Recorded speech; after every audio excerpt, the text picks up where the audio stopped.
நீங்கள் சீமான் சொன்னோடனே ஒரு பத்திரிகையாளர் தாக்கல் தான் வந்து ஒரு பொதுக்கூட்டத்தை சொல்கிறாங்க. அது எப்படி பார்க்குறீங்க? இல்லை, அதாவது எப்போ மு.க. ஸ்டாலின் சந்திச்சாரோ அப்புறம் வந்து திமுகலாம் இப்போ விமர்சனம் பண்ணுறதில்ல. விஜய் தான் அவர் டார்கெட்.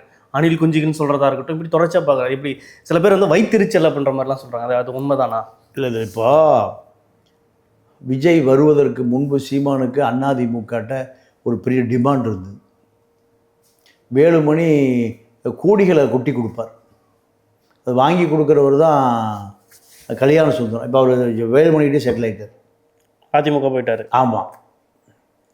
இப்போது விஜய் வருகைக்கு முன்பு விஜய் வருகைக்கு பின்பு ரெண்டாக பிரிச்சுட்டா சீமானுடைய அரசியல் அரிச்சுவடி இப்போ எங்கே இருக்குன்னா திமுக போய் நிற்குது.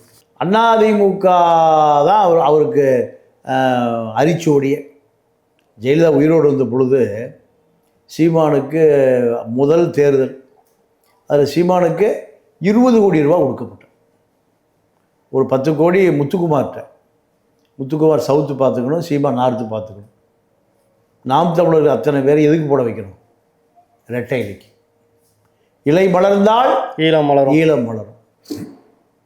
அப்போ அந்த முத்துக்குமார் கொலையே மர்ம மரணமே சீமானுக்கு சம்பந்தம் இருக்குது.